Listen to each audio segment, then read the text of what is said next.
organization does have over 6,000 volunteers all over Israel, and they to reach that goal of whenever they get a call in the main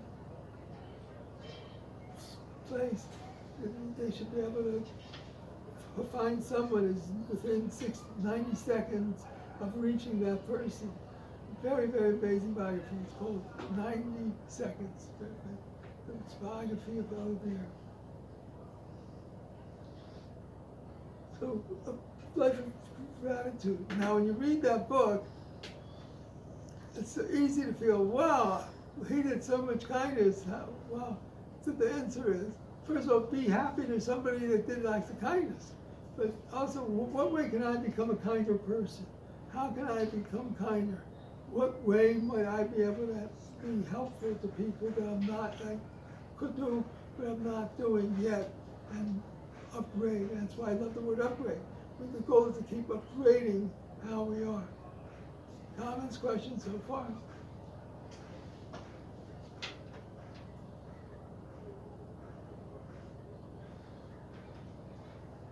I have a question. Good. I think different people have like a lot of different personalities and Yes. like Understand. different people are quote unquote like made for different roles. Yes. So some people are like definitely more studious and can learn all day, and other people like Ellie Bear who like to do more action and help Right. people.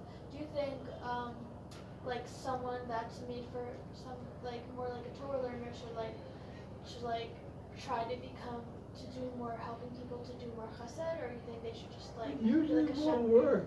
Let's say belly beer, it won't work. Yeah. Because if a person really is distracted when they're studying, they don't really feel pleasure. But when they do an act of kindness, or let's say a person is business oriented, right? And they love those business deals, and they like giving charity, and they like helping people, and they say, well, if they would study more. You know what? They would study more, but they don't get pleasure out of studying. They should definitely study, every day study, but they get pleasure from doing business deals and then giving some of the money that they earn. That's how major institutions get supported. The people who gave him money. The budget for Ichon Hatzalah, he started off with 2 little gadgets. It was very amazing. He started with 2 motorcycles. And he always had people complaining about, oh, you're getting religious people to ride motorcycles. And a lot of the people who ended up complaining about what he did ended up needing somebody with a motorcycle to come and help them and save their life, or somebody they're related to. So whatever. So especially businesses, he has to raise now $30 million a year. He couldn't, in the beginning, he made a lot of, he wasn't able to raise money at all. And by literally. It's an amazing, amazing book. Yeah. Also, in the beginning, he only had religious Jews. And then a non-religious Jew said, I want to join the Torah. And so he spoke to Chaim Kanevsky of blessed memory, and he asked Chaim Kanevsky, what should I allow non-religious people to join? He said, of course, it's being a mitzvah. And yes, it's doing a mitzvah by saving lives, of course you should. And then they had an Arab wanted to join. So an Arab has to be careful about it. So the person's a terrorist in disguise, or when the person really, but one Arab that wanted to join the Torah, he said, what's the reason you want to join the Torah? He said, because I was in a car accident and there was a fire around where I was, and it was ready to blow up the gas tank. Okay? And then 2 people came. One was a Hasidic Jew with bearded payas, and the other was a secular Jew, and they saved my life. And therefore I want to join Hatzalah.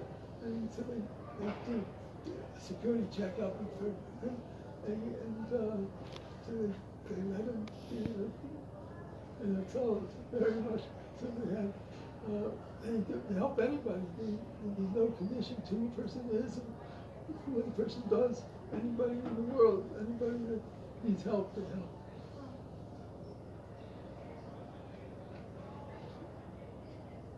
So for instance, think about, I mentioned about Yaakov Cohen.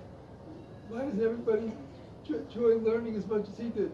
He happened to get the super excitement of everything that he learned. Most people didn't have that same feeling. They're studying and they're happy they're studying, but they don't feel that same joy about it. So, and like you said, with different personalities. I happen to like the system of the Myers-Briggs personality system for temperaments, but you have to always be careful that people are not exactly any personality, and but it's also what we want, because there's a very famous idea that Napoleon Hill said: anything that a person's mind can conceive and you believe you can achieve. First of all, you have to conceive it, you have to think of the idea. If you don't think of it, because you're not going to go and do it. But you have to believe it. So they're saying, yeah, that would be nice, okay, that's a good idea. Not strong enough. You withstand all kinds of pressure and all kinds of failures. You're going to have to feel, okay, this is something I really want to devote my life to. It's sort of like people having children. A person, like my most joyful moment is when my first child was born. Now, your first child keeps you up in the middle of the night, they cry, they don't thank you for anything you do for them, of course. They're all and they're crying, they're crying, and you have to run to the doctor, and it's a whole hassle. And it's the biggest pleasure in the world. You're so happy to do anything. The only thing I compare that to is, I wrote for myself, I wrote an article called On Collecting States, that every time you're especially positive state, you give your state a name. There's general names of good states, like grateful, joyful, kind, self-confident, courageous. Those are the standard name states. Then the specific states. For instance, I have a state that I call, good morning, Zelig, how are you today? That's when I was 13 years old. And I came to Tel Yeshiva in Cleveland, where my gifter, at the time he was one of the heads of the yeshiva, then eventually he became partners with Sorotsky, the head of the yeshiva. But he said to me, he knew me from before, and he said to me, when I walked in the room with all the rabbis in the yeshiva to get my testing for the yeshiva, he said, good morning, Zelig, how are you today? The name of that state is, good morning, Zelig, how are you today? And the gifter's voice, powerful, powerful voice. And that's a great state. But another state that is zero meaningful in my life, but it was a great state. When I was 12 years old, the Baltimore Colts beat the New York Giants 23-17 in overtime. It was the first overtime in world history. They didn't have, it wasn't Super Bowl yet, it wasn't invented yet. It was a world championship. The world championship was total 16 teams, that's it. So it wasn't real, they called the world championship, and Baltimore won. I was 12 years old. Now, is that meaningful in my life? Zero. And is that Baltimore Colts don't even exist anymore? The team moved out of Baltimore. So I felt joyful then. So now the benefit of that state is that it's so meaningless, but it was still such a joyful moment for a 12-year-old kid in East Baltimore that Johnny Nice gets all meet you 1 yard line, yay Baltimore. No, I feel good saying that, yep. Is it meaningful? Nope. So more and more meaningful is Purim in Yeshiva of Noach Weinberg's house by day. Noach Weinberg was very much in Purim, very celebrated, and it was a great state. So basically, every time you're in a positive state, you do something positive, or you enjoy something very much, give it a name, give it a unique name, and you can collect states. Then you see what you saw, hear what you heard, and feel what you felt. Yeah, see what you saw, hear what you heard, feel what you felt. It puts you in a good state. A lot of people do that in the negative. They remember something negative that happened, and every time they think about that, they feel bad. Most people can do that easier than the positive, but if you make it a habit, you keep upgrading the positive ways of being, being grateful, being joyful, being kind, being self-confident, being courageous, being enthusiastic. It really enhances your life tremendously. Comments, questions so far?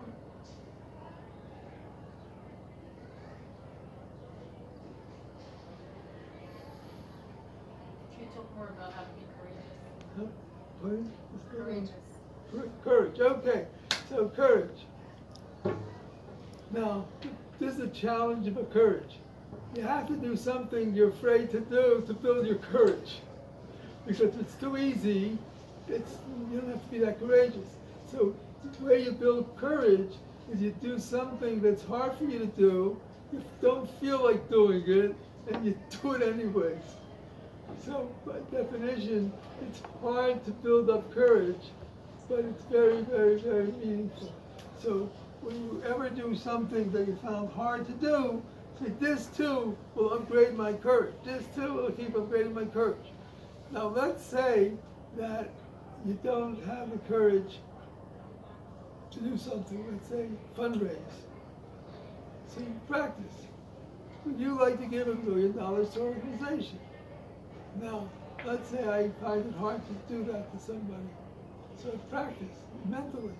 Wow, I'm practicing asking somebody for $1 million for my organization, which I don't have.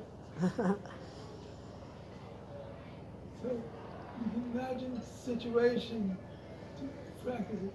In the Varnik Yeshiva, before the Second World War, the head of the Varnik Yeshiva, Yosef Horowitz, had a exercise. He used to tell students, go to a bakery and ask for a loaf of bread. And go to a bakery. No, go to a hardware store and ask for a loaf of bread. And go to a bakery and ask for a hammer. It works in the beginning. Eventually, what happens is, when people went to the hardware store and asked for a loaf of bread, they said, we don't know why you asked for a loaf of bread, but we started carrying bread because people would keep asking for it. So it works if but not a lot of people do it. But they did that type of thing in order to be able to build up the courage to withstand pressure, to do positive things even though you feel uncomfortable doing it. What did you say about self-confidence? Self-confidence. So realize everybody starts off in life, but one day all into nobody has confidence. It's interesting, there's a biography of Avigdor Miller, which now has been translated into Hebrew, but so I'm rereading the one in English. And Avigdor Miller was very outspoken. He used to give lectures of an hour and a half. Very amazing. And a very, very outspoken person. But he said that when he was younger, he was very shy. And so he told over that when he was 24 years old, in those days, when you needed to make a telephone call, you called the operator, and the operator, I want to dial this and this number. And you say the number, 5623785, and the operator connected you to that number. So he said whenever he had to make a call and the phone was busy to speak to the operator, he felt relieved because he was so shy, it was hard for him to say over the number that he wanted. He knew the number that he wanted, he had it written down, or he knew it. And it's amazing that he said he had to overcome that shyness. And most people have to overcome shyness. That's why Dale Carnegie had the book, How to Stop Worrying and Start Living, How to Win Friends and Influence People. He gave courses in public speaking, and one of the biggest things that people had to deal with was the feeling uncomfortable in speaking in front of other people. And that most people have that fear. And I mean, you're nothing to be afraid of. You analyze what are you afraid of? Nothing's going to happen if you make a mistake or people don't like what you say. But it's easy to feel nervous.